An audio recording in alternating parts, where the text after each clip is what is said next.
the shipping from China Yeah, to here to the States, and then from the States to your house. yeah. And it Hey, took 2 Bob, months. how's the 2.5 fires months. doing? Right by me, I have nothing. To here to the We have lots of fires here in New Mexico. Some Oh, I thought serious you were in ones. Yosemite Valley.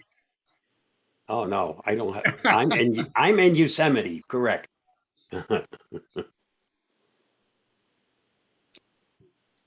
Yeah, anyway, I'm glad you're safe. Yeah, thanks.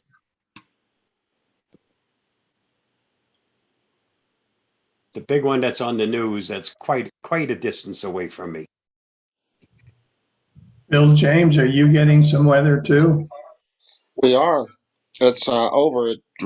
It stormed all night, but it's clearing off. I think today it's going to turn out to be a nice day. Probably a bit humid because there was lots of water. I put the HDMI cable in chat. Thanks, Mike.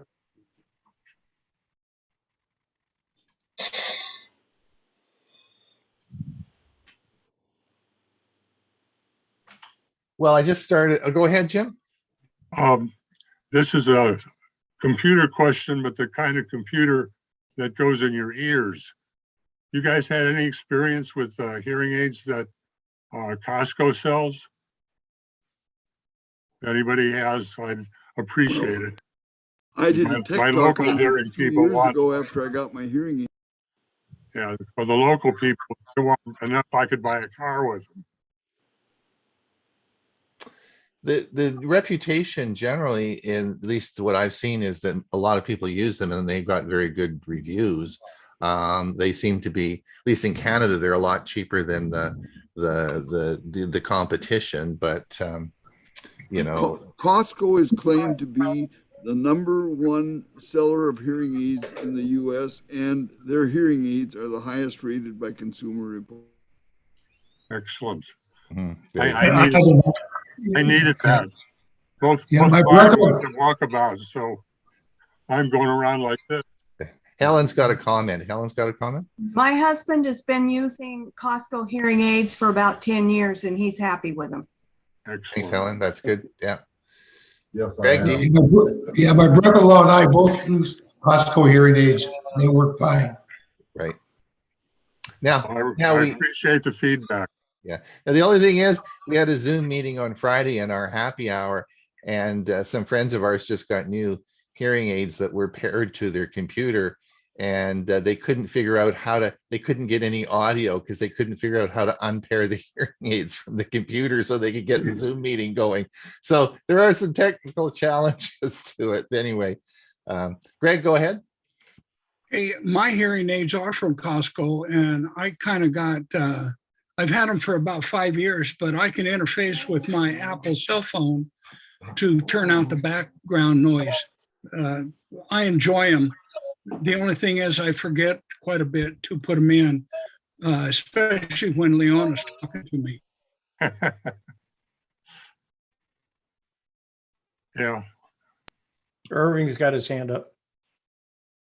Really? Good Okay. morning. Go ahead. Relative to the hearing aid question, I'm wondering if Ron, in his medical capacity, would consider doing something about the use of earphones when you're using your laptop or your tablet. You know, the safe using of earphones. Is that something you've covered in the past? Like you mean like I talked about these that are bone conductors that go on the outside of the ear. They don't actually go on the ear. And that's what I use these, and I've got another set that I use as well. These were Bone induction. aftershocks, and they were quite expensive, but I really like them. Does the bass sound any better with those? I don't listen to much music. And Because so normally when you hear- I don't know the quality of the music. I would imagine it's probably not as good, but I don't know. Really? Irving, Because were you- when you hear your own voice, it's going through your jaw, so your voice always sounds deeper to you. But then when you hear your own voice played back on recording, it doesn't sound as much bass as it did when you were Yeah. talking. Irving, were you sort of implying like you're concerned about people wearing earphones and not being able to hear when they're walking across a street and a car's going to hit them? Is that the sort of thing that you were trying to, or are you talking about having too much noise coming into your ears and affecting long-term hearing? I'm not quite sure what you were trying Yeah, to. I was interested in terms of long-term hearing. If you're not using a hearing aid at this point in time, but you're using earphones so that you can be listening privately to whether it's music or to be participating in a program, and the safe using of earphones, you know, like decibel levels, sort of this sort of thing. I got a feeling that this group isn't a problem. Like, I don't think we're listening, but I bet you the young people that, you know, have these earphones cranked up like crazy high. You're absolutely right. Long-term hearing is going to be a problem, but for seniors, I don't think we have a huge problem with that. Could I make a comment? I ran a sound recording business for 25 years. Yeah, that's right. And I I monitored all my recordings live and whatever with earphones. And I made it a practice to have very low, just the lowest possible level that I could still hear everything. The worst thing for ears through your life is to have heavy, loud music. And I think the reason I'm wearing hearing aids now is I accidentally was subjected to some very loud sounds that took the top off my hearing. That's my theory. I was in the nightclub business for 26 years, and several of the places that I ran had live rock music, and I attribute that to my hearing issues. I always used to tell my daughter, if you could hear the sound outside by somebody else, it's way too loud. I've used hearing aids for years, and I lost my hearing thanks to Uncle Sam. Too much loud noises and no protection. But the problem is commercial hearing aids that come with computer stuff, they really don't have that much of a volume control by decibel. So it's really hard to get a read on it particularly. But keeping it as low as necessary is the way to go. My Acer Chromebook has lousy speakers. And if I want to really listen to something, I have to use hearing aid. Earphones. I just want to show everyone. I have the Samsung earbuds, and they don't actually go in your ear. I don't know if you guys can see them, but these are how they look, and they just lay in the ear canal. If you can see, if I just put these in, you'll see. I don't know if you can see, but they just sit in the outer ear canal, like here. And I've been using these for a couple of years now, and I really like them. They don't actually poke inside the canal. They sit in the outside. And I was worried that they wouldn't actually stay in, but they do. They work perfectly. And I really like these, and you can control the volume of them, and they allow you to hear outside noise as you're walking. I really love these things. So just noise cancellation. Yeah. So they're the ones I've got are great. You can actually use the lawnmower outside. Yeah, making all the noise, and have that on, and you can listen to the music. It's amazing. Yeah. I use it for weed whacking and lawn mowing, and going for walks, exactly. And that's exactly what I do use it for. So I quite like them. I've got lots of pairs around here, but these are my favorite ones that I use, and they just sit in the outside part of your ear. So anyway, that's just my I totally agree. I don't like the way in the ear type of earbuds course, I'm wearing hearing aids now, but I like the kind of on-ear like Ron is describing. I think they're way, way better. That's what I've used virtually all my life. Yeah, they Well, you just, know, speaking of hearing aids, the Bluetooth function with the computer works really nice through your hearing aids. It yes. works great with my cell phone. It's just Yeah, the fantastic. same thing. Yeah. Ron, would you put the reference in the chat, please? Yeah, I can do that. Yeah, I'll do that. I will. Let's see if I can find them.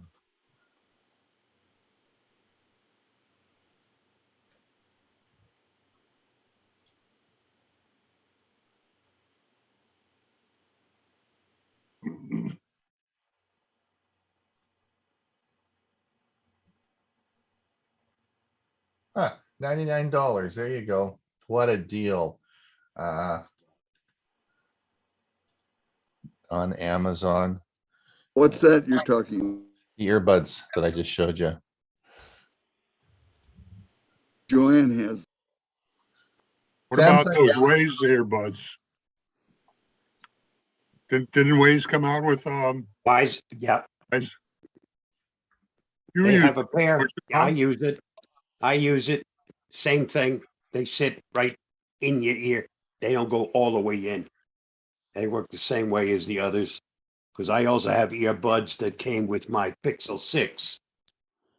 And I can't tell the difference in quality, sound quality between them and the ones I got from Wise.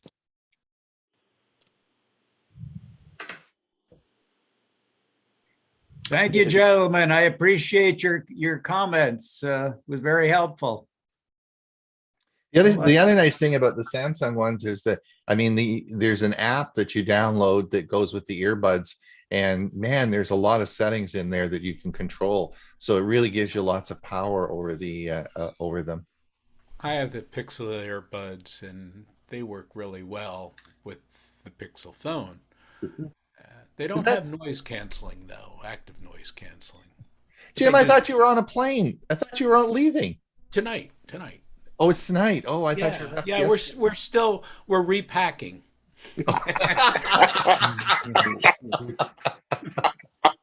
Oh, okay. Yeah. If it doesn't fit and carry on, you got too much. Well, that's true. We are just carry on for a month. Yeah. Ah, that's good.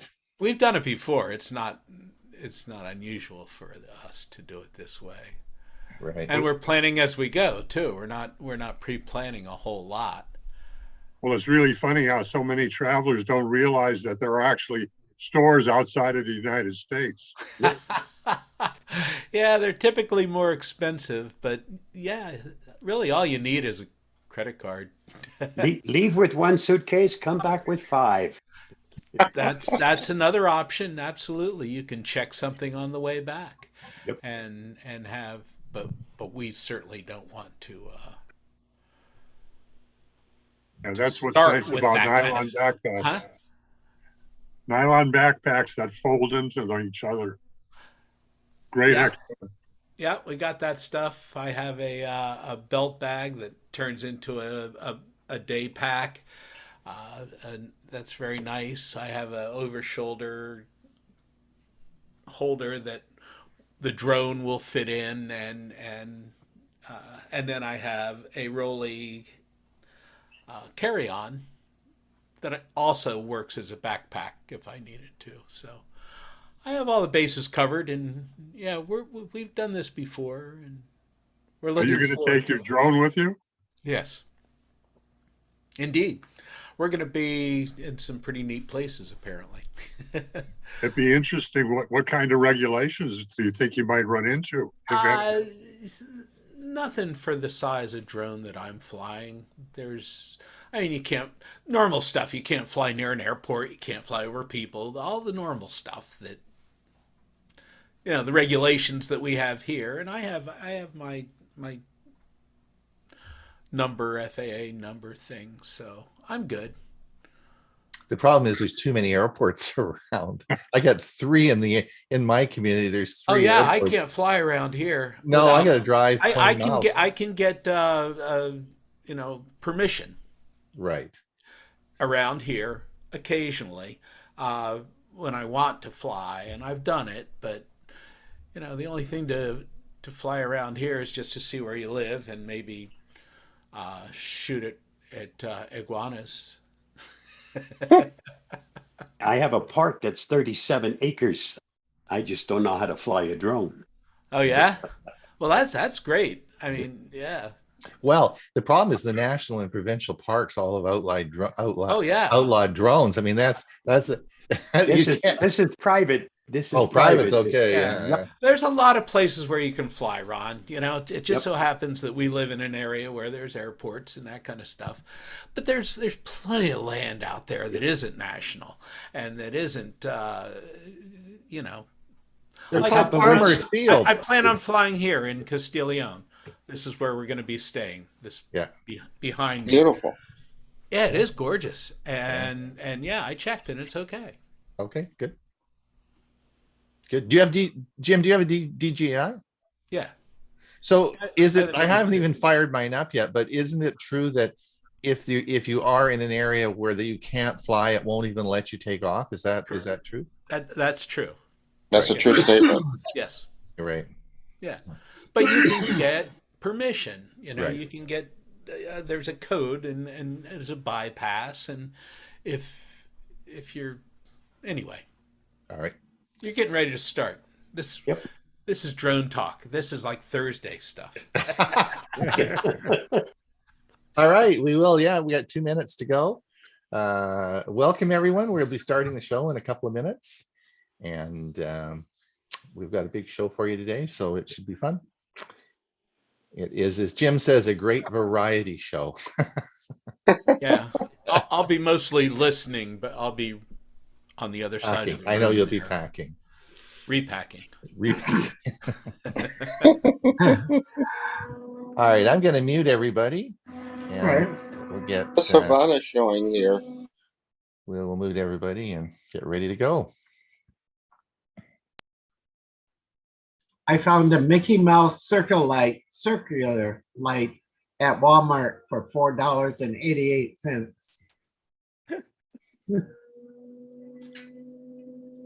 And it's got 3 levels. All right. We will get started shortly.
Good morning. Tech for Senior, episode 110. Hey, that's pretty cool. May the 2nd today. April is gone. We're into nicer weather. The flowers are coming up. Things are looking good. We have a big show for you today. Hopefully you'll enjoy it. Of course, as you know, we're broadcasting to over to Zoom as well. So we have some friends of ours over on Zoom. Or over on YouTube. Sorry, we're broadcasting YouTube. For those of you who are over on our YouTube feed, the show will be going for about 50 minutes, and then just prior to just prior to the show and just prior to the music segment, we will be stopping the feed over to YouTube. So if you want to pop over, we have about what have we got, 75 people in the show today. So we've got room for you to come over if you want to participate in the Q&A. Now, we also have this show is being recorded. If you do want to watch it again and listen to us over and over again, we should have it up on our YouTube channel by the end of the day. We also have another show which in popularity now is actually last week exceeded the number of watches, and that's our Thursday show. It's doing extremely well, and it is on Thursday, and that's when the same gang goes over the week's news, and we have a lot of fun, and lots of people sit around, drink some coffee, tell some jokes, and have a good time. So we do that on Thursday. It's called Tech for Senior Live. However, we don't, it's not a Zoom meeting. We stream it out to YouTube and Facebook. So if you do come to our Zoom meeting ID number, you'll be here all alone because we're not here on Thursday. So please come to our YouTube channel or over on Facebook. Our Facebook page is where we post all the news articles that we have for the week, and that's what we deal with or talk about. And also, if you still want more of us, we even have a podcast now. So we have a podcast that goes up onto the channel, and you can listen to us as a podcast. And Hewie actually did that the other day. He missed a show and he was listening to it. He said it was really sort of cool. He thought it was, he'll probably tell us about it in just a second. Anyway, so that's what we're doing. And I want to thank everybody for coming today, because as I always say each day, I do this and I truly mean it, is it's your enthusiasm, it's you coming and participating that keeps our energy going to keep making the videos, right? We're doing this for you. And so we are excited when everybody comes and listens to the stuff that we've done. My big worry in life is when everybody goes away and there's nobody left. Well, I guess the five of us can sit around and talk and have a good time, but anyway, we'll be all by ourselves. So hopefully that doesn't happen. I also want to thank everyone for participating and help make the show roll smoothly. Of course, there's our staff that we have, but also people who are participating and help to the show to keep going and are doing segments themselves. Now, a good example of that is Mike Ungerman next week will be talking on Proton Mail, an alternative to Gmail. He's done an excellent job of creating a video for us, and I think there's some really interesting stuff there, and he is going to be doing that next week. So thank you, Mike, and thank you for those of you who do segments. If you do want to participate and you have some interest, please let me know. I will book you in and get you on the show. All right, let me introduce everyone now. So the first person we'll introduce is, of course, my co-host Hewie Poplock. Hewie, we had a busy week last week, eh? Unmute yourself. Yeah, I just noticed that. Yeah. Yeah, we had a really good learning Chromebook show. Yeah. Very active, a lot of good questions, and I had to learn something to try to answer somebody's question, and that was her bar at the top with all of the choices of what you could do disappeared, and she still hasn't figured it out, but I figured it out on mine. It's an on-off switch, which is just a control shift and the letter F for Frank. We'll turn it on, turn it off. There you go. In Google Docs. So something I learned. Something. Yeah, we learn it. We learn on the show, don't we? Absolutely. Yeah. And it just so much good information and so many good discussions like we had just prior to this show today was interesting. So just remember, our next show will be coming up in May. It'll be the fourth Thursday in May. So if you do want to participate or you want to come, there's no charge. We just ask that you register, and you can register on our webpage. There's a link there for registration.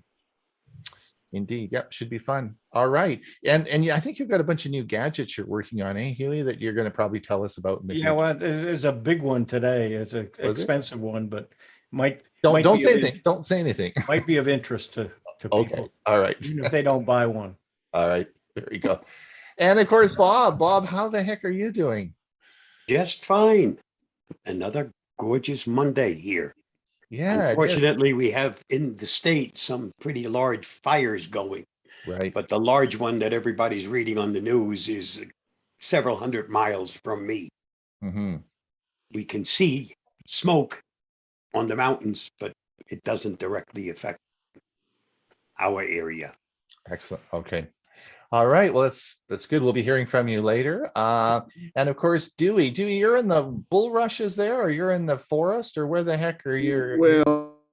Well, I decided to be in the weeds because my presentation today goes a little bit into the weeds, I think, and so here I am. But anyway, it's pretty darn cold here in Minnesota. We've had the wettest and coldest spring in many, many years, but we've got in a week or so it'll start warming up, they say.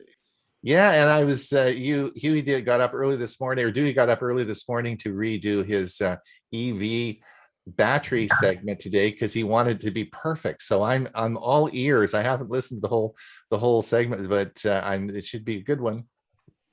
And of course, Ray, what's new in music?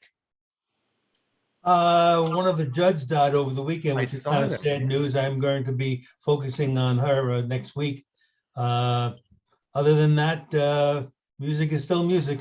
Fire-wise, we don't have any fires nearby where I live. As some of you may recall, I had to evacuate last summer, but we already have the signs that go up that tell you what stage it is in the area. So while I love living in the forest, that's what we have to contend with. Okay, and you probably have a plan, an emergency plan. If you have to leave, then you've got everything. Yeah, there's only two ways in and out of this town. So depending where the fire is, you go the other way. All right. And Bill James. Bill, tell me from Oklahoma. And Well, we had a rather stormy night. It rained. I don't know how many inches we got, but it rained a good portion of the night, and it was still raining this morning when I got up. It's clearing off, but we got lots of like there's a flood advisory out, so we must have got a lot of rain. All right. Other than that, things are just good. Yeah, are your property high up? Like, are you in the floodplain? Are you fairly safe then, or what? Oh, I'm fine. I'm not in a flood area. Okay. All right. I want to thank two individuals who donated to our coffee fund this week. It was Ann Kessler. Thank you so much, Ann, and Mary Maxon. Thank you so much to both of you for donating. That's great. Now, Bob always says, "Ron, stop talking. Let's get the show going." So take it away, Bob. All righty.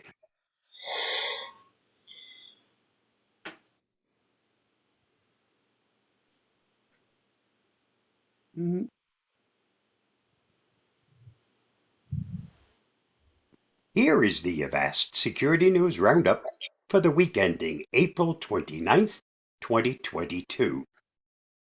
If you find this video helpful, don't forget to like, subscribe, share, and get involved. Will Elon Musk follow the rules? European Union officials Cedric O and Thierry Breton both mentioned on Twitter that they expect Elon Musk to abide by the rules of the new Digital Service Act. The new legislation requires user-generated platforms to police its content, implementing robust content moderation systems that allow them to take down quickly any illegal material like hate speech or child sexual abuse. Rule breakers will have to pay 6% of their global annual revenues, which for Twitter would be just about 300 million. Musk has called himself a free speech absolutist, saying that his vision is to make Twitter into a digital town square.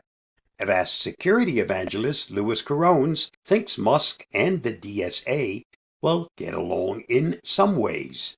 Funny enough, some of the measures Elon Musk is said to take with Twitter align fully with the DSA, like making Twitter's algorithms open source. Not that funny is that the concerns come from Musk's strong position in favor of free speech. While the DSA promotes outsourcing censorship, Musk spoke about his more conservative views on Twitter, while the EFF and other associations are already worried about the DSA's approach to some topics. For more on this story, see CNBC. In my humble opinion, all sides need to stop prejudging Musk's intentions. If he's truly looking to allow free speech on the platform, then all sides of a topic will be treated equally without prejudging the merits of the topic. Google offers Europe reject all button for cookies. After France's Data Protection Agency fined Google 150 million euros, which is about 170 million US dollars, for using confusing language in cookie banner options. Google announced it would give European users a reject all option. Users have always been able to accept all cookies with a single click, but in order to reject them, all users had to click through a series of menus. CNIL called that policy unlawful because it steered users into accepting cookies, which ultimately benefited Google's advertising business. The new choices for European users will be accept all or reject all and more options to exercise more granular control. So where are those same options for those of us here in the US? For more, see The Verge. Google Play rolls out new app privacy section. This week, Google introduced a new section in app descriptions in the Play Store called Data Privacy and Security, where developers can explain what data they collect from users, such as location, personal info, financial info, web history, contacts, and various file types. Developers are also expected to list their data security practices, including if the data is encrypted in transit and if users can request their data be deleted. The rollout will take a few weeks before everyone sees the new section in the Play Store. And while every app description will include the section, it does not necessarily mean every app will provide the data. For more on this, see Ars Technica. Package planting exploits flaw in NPM. NPM, the default package manager for the Node.js JavaScript runtime environment, has patched a logical flaw that allowed bad actors to pass off rogue libraries as legitimate, tricking unsuspecting users into installing files that could contain malware. Previously, NPM allowed adding anyone as a maintainer of the package without notifying users or getting consent, which meant that an adversary could create malware-laced packages and assign them to trusted popular maintainers without their knowledge. For more on this story, see the Hacker News. Could the metaverse reshape manufacturing? The metaverse will offer new opportunities for innovation that could reshape the manufacturing industry. First, designing new prototypes will only require graphic rendering, not physical construction, so the innovation cycle will be accelerated. Next, the metaverse will be fertile ground for product testing, as its decentralized nature allows for diverse market research. Additionally, the metaverse could lead to democratization, decentralization, and increased transparency in manufacturing across industries. Finally, the metaverse will connect the digital and physical worlds in ways that will prompt new fields of innovation, business models, and demand for manufacturing. Read the full story at VentureBeat. Facebook doesn't know what it does with your data. Facebook is facing what it describes internally as a tsunami of privacy regulations all over the world, which will force the company to dramatically change how it deals with users' personal data. And the fundamental problem, the company admits, is that Facebook has no idea where all of its user data goes or what it's doing with it. If Facebook doesn't know what's happening with your data, can you really trust them with your data? That's a question you should ask. Read the whole story at Motherboard. This week's must-read on the Avast blog. While many have focused on how Musk plans to promote free speech on Twitter, his promise to authenticate all users on the platform is arguably as important. And as he works to achieve that lofty goal, he may quickly find that authenticating users and doing it securely and privately will take quite some work. Read the whole article on this topic at the link listed below. And that wraps up this week's Avast Security News Roundup.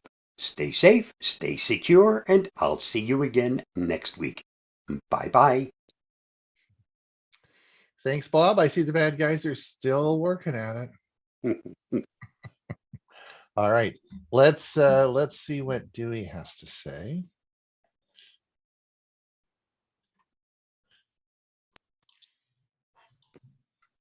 Good morning, friends. I'm Dewey, and my Tech Talk topic for today is EV batteries and charging systems, with a focus on the latter.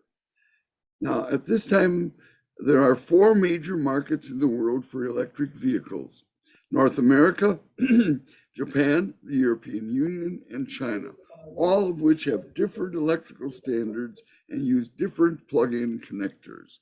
EV charging is a complicated subject, and I'll do my best today to bring some clarity to the topic by focusing primarily on charging systems used in North America, the US and Canada.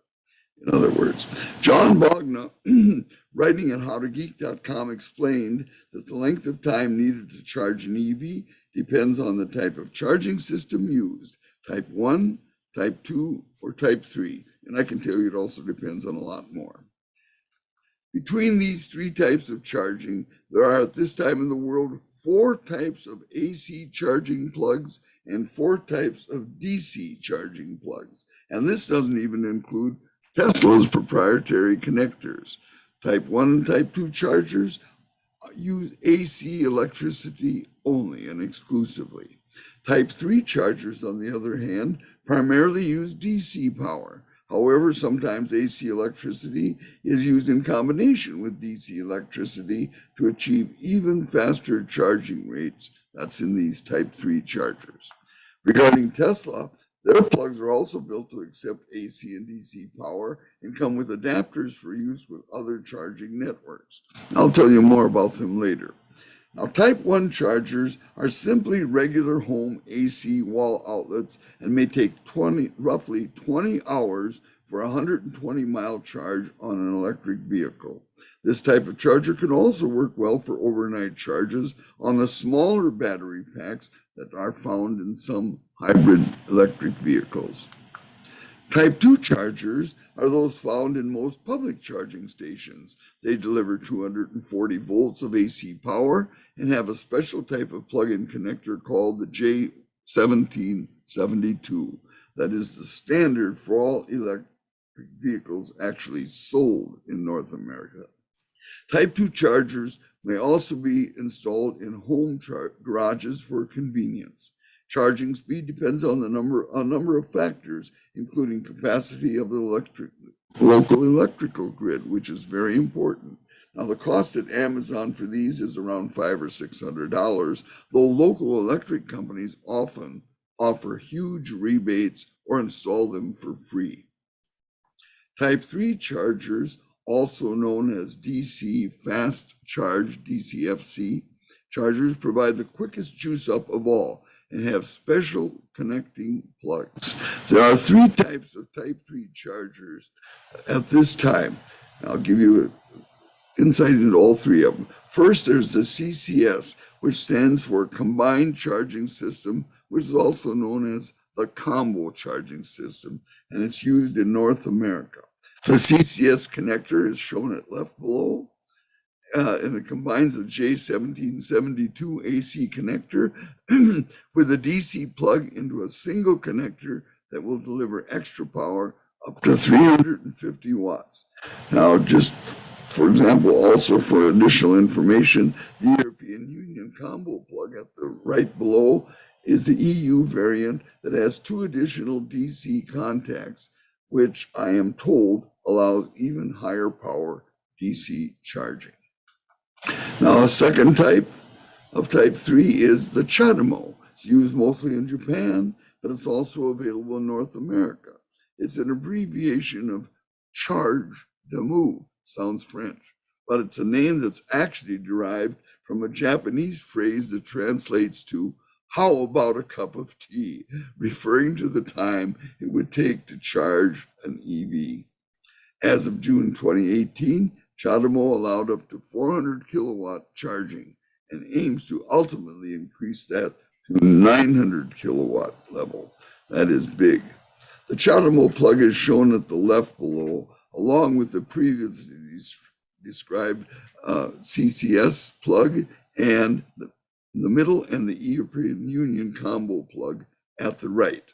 The Tesla plug is the third type of Type 3 connectors. It works with both the company's Type 2 charging network and its Type 3 supercharger stations. It's approved for use in all regions of the world except the European Union, and that only because of the voltage difference. And I think you know about that. This proprietary Tesla connector accepts all voltages. It's very simple. So there's no need to have another connector like those shown previously. Tesla installs and maintains these DC fast chargers called superchargers for the exclusive use of Tesla customers. Charging time varies for numerous reasons, but can be as little as a half hour and could be quite long in many cases. Our son Steve is a scientist and the CEO of Aquahydrix in Louisville, Colorado. So what does this have to do with EV charging? Well, Steve explains it this way. Aquahydrix is commercializing a clean sheet redesign of water electrolysis to create the ideal platform for producing green hydrogen at scale. And that really means at a very large scale. Green hydrogen is predicted to be vital for industrial sectors that can't be directly electrified, such as long duration energy storage for the power grid and in numerous other areas in industry worldwide. That's kind of a complicated sentence, but it makes the story. Green hydrogen is defined as hydrogen produced by splitting water into its H2 and O2 components using renewable energy. That's the important part. In a net zero world, in which most world governments have agreed to achieve by 2050, approximately 15 to 20% of all electricity produced will be used to power electrolyzers to make green hydrogen. Since solar and wind are now the least expensive methods of producing electricity, they will play the leading role for powering our grid and consequently for charging EVs. So now you know why I led you down this path. Thanks, Steve, for those comments. To understand why this is important, for example, one needs to understand the huge impact on the local electrical grid alone that simultaneous charging of a number of EVs using, for example, Type 3 quick chargers at 400 kilowatts would have. Each 400 kilowatt charger draws 40,000 watts. That's 0.4 megawatts. It's the equivalent of powering 4,100 watt light bulbs. Now, 100 EVs charging would draw 40 million watts, which is 40 megawatts, which would be quite noticeable in its burden on most local electric grids and regional and national as well. Now, think, for example, of 1,000 EVs charging at once. It's a humongous load on the grid. The exploding market for EVs and the consequent need for charging them will most certainly change the world we live in today. Well, that's my Tech Talk story for today, and I'm sticking with it because my son approved of it. Okay, well, thanks for watching. Stay safe, and if there's some juice still left in the turnip, we'll see you next week. That's good. That was good. Hey, you got an in right to the all the technology there. That's great, Dewey. Thank you much. Yeah. He's done well. Yeah, that's interesting. Well, I'm all ears. More, hopefully, you'll have more about hydrogen and the evolving that evolving technology. That's very interesting. All right. Now what we have is Bill James is going to give us some tips. Bill, Windows tips. Give us. Are you going to teach us some tricks here?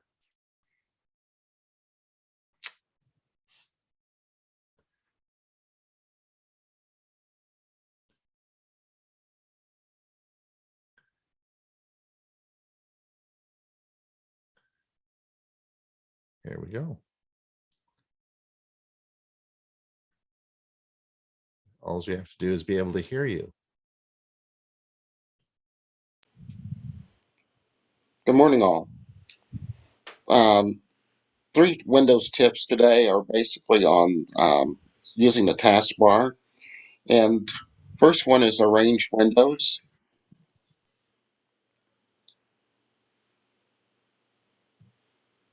And you can do so by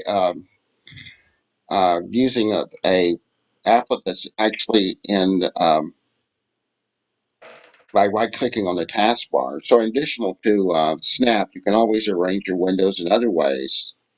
If you right-click on your taskbar, you'll reveal 3 Windows arrangement schemes, namely Cascade Windows, Stack Windows, and Show Windows side by side. And you can see here this is Cascade, Show Windows Stack, Show Windows side by side. And what that actually means is that this is a cascading window. So say, for instance, if you're a multitasker and you might have several different windows going all at once, you can quickly see what is behind each window by just choosing the cascade window. Say, for instance, you want to stack them on top of one another, you can put them in this manner where you can have 3 different views on one side, and then not only that, you can have a side-by-side view as well. And those are all available from using just right-clicking on your taskbar and selecting those options.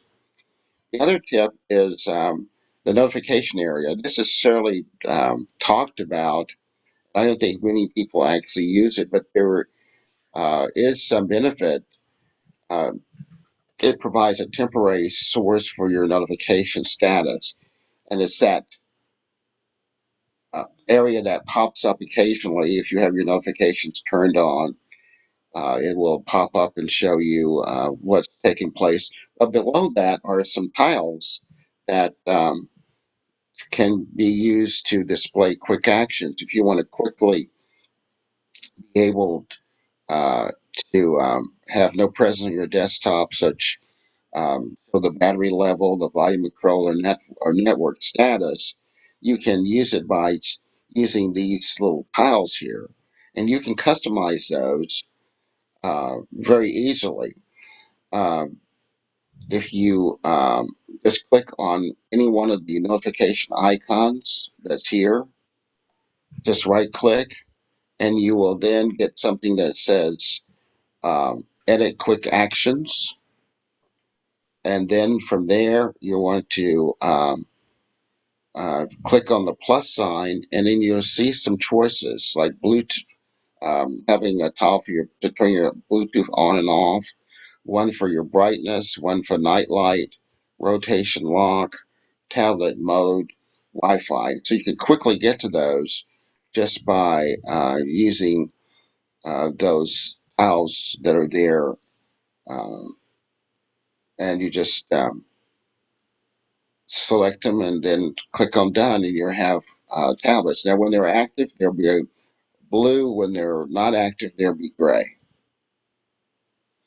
And the third one is jump lists. This is something I really like a lot, is that you can enable jump lists to save yourself considerable amount of time by opening your settings app and go to the start menu, and then go to the personalization, start, and enable the last option if you wish to use the jump list on your start menu and taskbar. And what that gives you when you hover over or right click on the icon, it will give you all the information that you have visited, the top sites that I've gone to. These are ones that were closed. And then, of course, you have the tasks below that. This is the one that is the jump list for Microsoft Edge. Say, for instance, if I was using Microsoft Word, you can see here, here's all the different documents I've used in a period of time. And all I have to do is just click on those and they will launch. I don't have to go to all apps or any of that. It's that these will appear and be available for your use. So the 3 tips today, I think will really help you work with Windows, and they're quite easily to learn, and give them a try.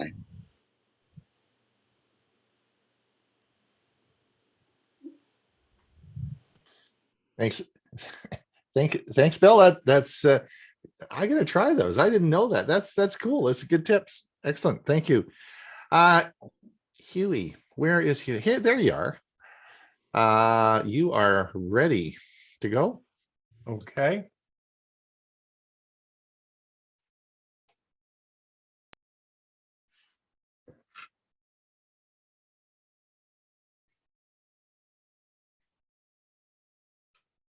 Cloud whiteboarding.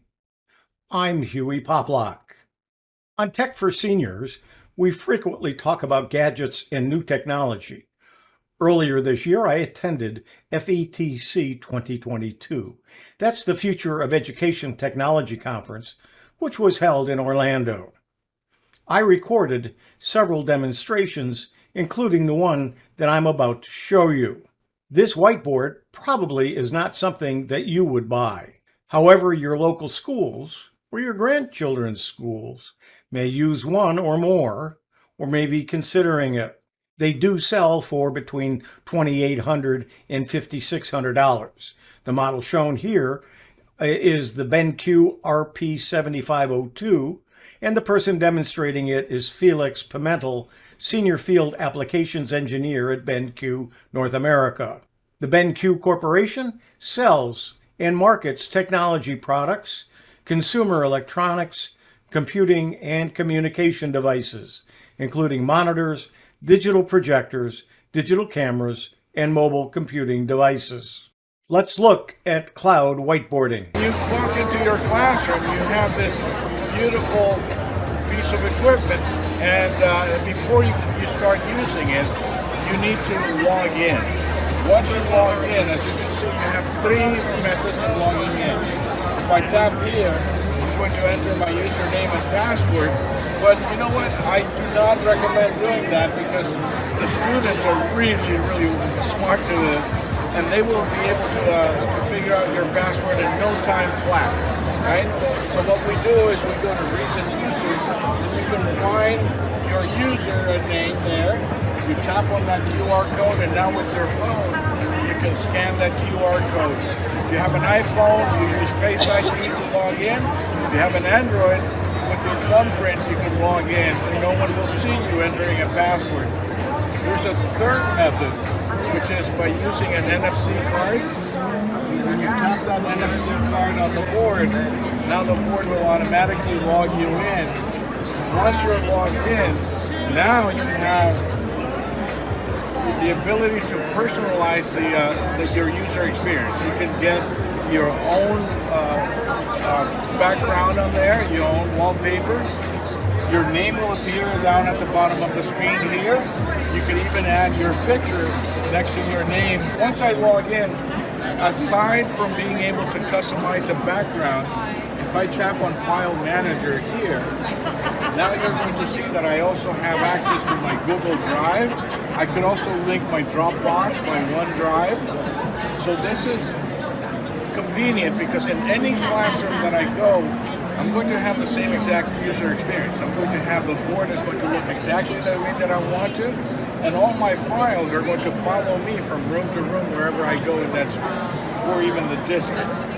So that's the main advantage of doing that. If, by the way, there's also security features that if I don't use the board for an extended period of time, the board is going to automatically log me out to prevent unauthorized users from using my Google account. Anyway, so having said that, the other thing that we have is, of course, this whiteboard. The whiteboard, because you're recording, I want to change that background to something darker, and I'm going to change the stylus.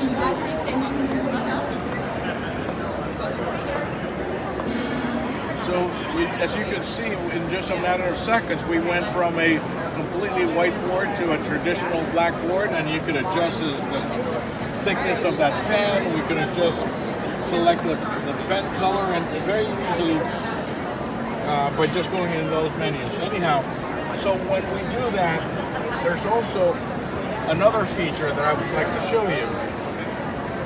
We go from writing to erasing just seamlessly. There's no need to invoke an eraser tool.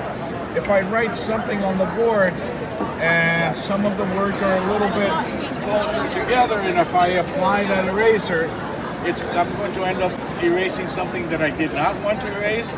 What we can do is you can click on that eraser and immediately it goes into squat eraser mode and it's gone. But if I made a mistake and I want to bring it back, not a problem. I can always just go back and undo it. There's another set of tools that are really, really great on these boards. Give me the square root of that. There you go. Yeah, there's no showing. Oh, thank you. And if I make a mistake and I say instead of 44, this should have been a 46, not a problem. The board is going to go ahead and correct for that. There's so many really important tools. For instance, if I want to draw a circle, I can't really draw a perfect circle, but the board will help me do that. And it's just simply amazing. As you can see, I can just drag it anywhere I want on the screen, and that's it. Or if I want to draw a table for the kids, all I have to do is just draw my table roughly, and the board knows that this is what I want to do. So it's a number of tools that BenQ has provided. Even for the students that are actually working from home, they could not make it into class on that day. There's even a feature where I could invite them into my class, and so it will generate this QR code, or you can just tell the students to go to easywrite.benq.com, have them go to this my room. Thank you. And once they are in the room, they could actually participate in class. They will be able to see everything that I do on my board here.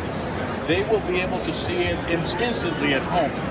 And does it have a microphone built in? Can they hear you too? Oh God, this has an 8 microphone array built in here so that you can record your lessons as well. So now if I do anything that I do on my board here, he is going to be able to see instantly on his device. Now, that's only one part of it. If I invite them for co-creation mode, now all the tools at the bottom of his phone are going to become live, and he can provide input. So he'll be able to provide, let's say if it's a homework, he'll be able to send it to the class and I'll be able to see it instantly on my board. He'll be able to submit post-it notes.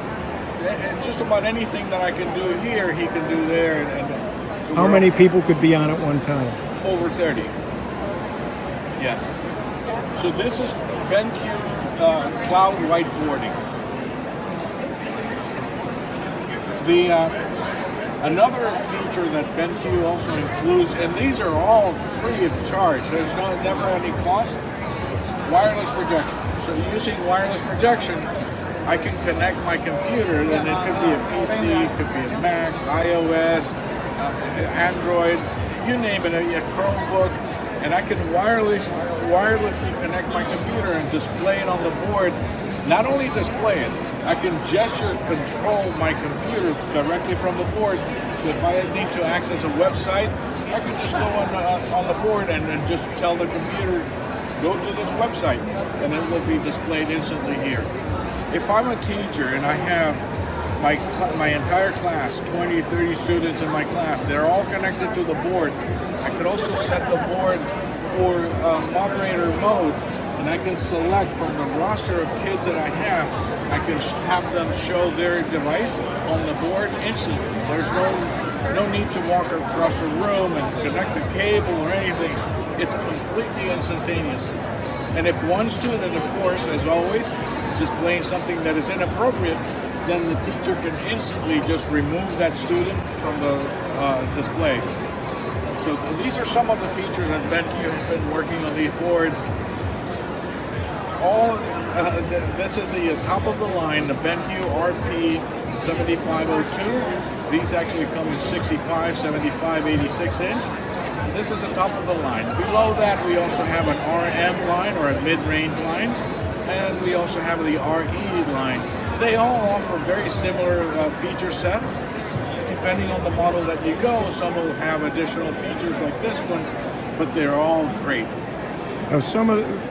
A lot of our attendees belong to computer user groups. Some of them have locations where they're at. Some just have a room they rent somewhere just for the meeting. But if they had their own place, they would be able to keep this there. Now, what kind of price range are we talking about? From the lowest one to the high, you say your three ranges. What kind of price range are we talking about? The prices will range anywhere between $1,500 to about, the larger ones, of course, they're closer to $5,000. But there's, you have from the entry-level boards all the way to the top of the line, in that range, from about $1,500 to about $5,000. Thank you very much. This has been Cloud Whiteboarding. I'm Hewie Poplock. What happened to chalk? Education is certainly changing.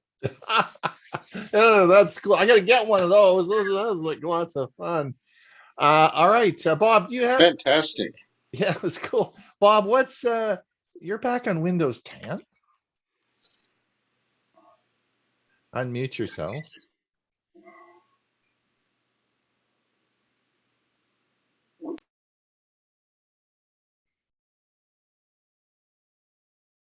I am back on Windows 10, and the best advice I can offer is don't force an update to Windows 11. If you do force that update, you will eventually run into this or some other update that just will not work. My update was not forced. Microsoft simply installed Windows 11 on this system instead of the next beta release for Windows 10. The update that would not install on this system was Windows Insider Preview 22598.1. The update was probably making some enhancements to hardware or software that this system wasn't able to handle. Since the computer wouldn't update, I used the option to pause updates for 7 days a few times, but that doesn't solve the problem, and eventually you either solve the problem or return to Windows 10. You'll notice this PC definitely says currently doesn't meet minimum system requirements to run Windows 11. I also know that those registry and other hacks that are available to force Windows 11 onto the system are very tempting. Don't do it. Windows 10 works like a charm, as it always has for me. I again need to get used to the fact that the taskbar is no longer centered. I'll have to find a different place for my coffee cup. In case you didn't know, Windows 10 is fully supported till October 2025. By then, it will be time to get a new computer, which will be ready for Windows 11 or whatever version will be the current version in October of 2025. It's a lot easier not to force an update, which you'll eventually need to roll back to Windows 10. And remember, rolling back only works for 10 days, which means If you're not within that 10-day period, you need to do a clean install. I've been on the non-supported version of Windows 11 since September of 2021 and did a clean install of Windows 10 on April 25th, 2022. The only nice thing is that I now have a cleanly installed version of Windows 10 Pro, and the only programs installed are those I absolutely need. If your computer can't handle Windows 11, stay with Windows 10. You already know that operating system. I have some relearning to do. Stay safe, stay secure, and I'll see you again soon. Bye-bye. Thanks, Bob. All right, let's move along.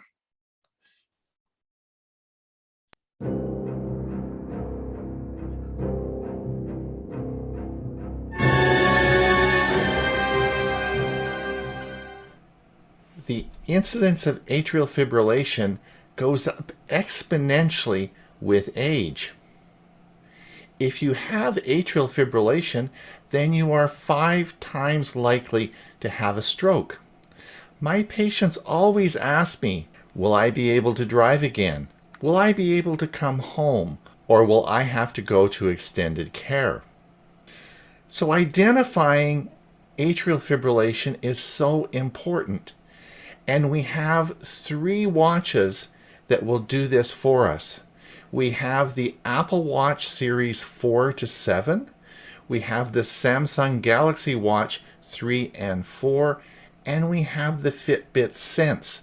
These have all been approved by the FDA and work exactly the same way. You start to feel symptoms, you do an ECG on your watch, and it will tell you if you have atrial fibrillation or not. The problem with atrial fibrillation is a lot of patients don't have symptoms, so they never know that they actually have this. And the first time is when they present in the emergency department with a stroke. That is why I'm so excited about Fern, Fitbit Irregular Rhythm Notification. This is a new app that has just been released and approved by the FDA in April 2022. Let me tell you about it today. It's Ron Brown with Tech for Senior. I am a senior, I am a retired physician, and I make videos about your health. If you want to see more videos like this, you know the routine. Just go down below and click the subscribe. And next to the subscribe, you'll see a little button called notification. If you click that, we'll send you notification when a new video is made. The early detection and treatment of atrial fibrillation can prevent stroke. This is so important with our age group. So let me tell you why I'm so excited about Fern. Many patients with atrial fibrillation don't know they have it. It's what we call asymptomatic. The first presenting symptoms are a stroke when they present in the emergency department. Further evaluation reveals, in fact, they do have atrial fibrillation. That is the problem with using your smartwatch to diagnose atrial fibrillation. You actually have to initiate the ECG app when you feel symptoms. So if you don't have any symptoms, you're not going to push the button to initiate the diagnostic test. So Fern, which is the Fitbit Irregular Rhythm Notification, works 24/7. It records your heartbeat in the background, it analyzes it, and it then notifies you. So it records it, analyzes it, and notifies you. This has just been approved by the FDA in the United States only. It will be a slow rollout over the next few months. Now, it's not just the Fitbit Sense that supports the irregular rhythm notification, but also the Charge 3, 4, and 5, the Fitbit Inspire, the Fitbit Sense, and of course the Fitbit Versa 2 and 3. I've put a list in the notes here of the supported devices at present. Now, how do you get the Fern app? Well, you need to go to your phone, you open the Fitbit app, and then you come down to the Discover tab. Click on that and tap on Irregular Rhythm Notifications. If you look over on the right, you'll see on mine under Assessment and Reports, you'll see that I have the ECG app, but of course, since I'm in Canada, I don't have the Fern app available, but that's where you'd find it. Well, how accurate are the irregular rhythm notifications? To validate this, Fitbit just completed a large study involving over 500,000 patients. And this concluded that atrial fibrillation can be accurately detected using this technique. Now, how will I be notified if Fitbit sees signs of an irregular rhythm? Well, this is going to include 2 ways. Now, you have to remember you need to be resting or still for it to accurately record. Now, it's going to record over a period of 24 hours. It continually monitors your heart. And then it's going to analyze it and send you the data back with any notifications. So you'll get the notifications in one of 2 ways. You'll get a phone notification, such as you see on the top here, saying irregular rhythm notification.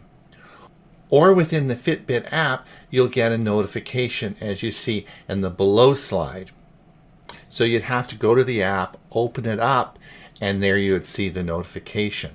Now, how do I review my irregular rhythm details or history?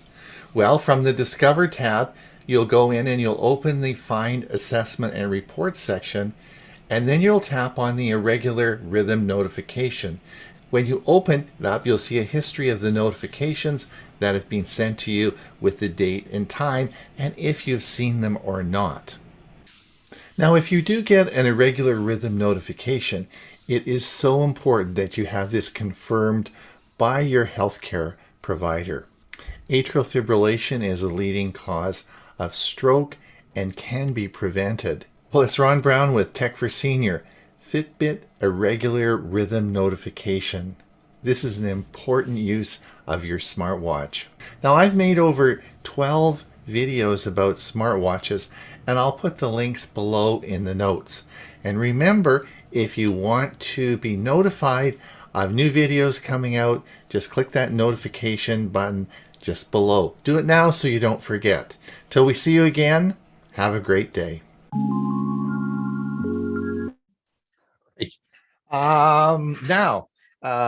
Ray, before we get you going here, I just wanted to say goodbye to our friends over on YouTube.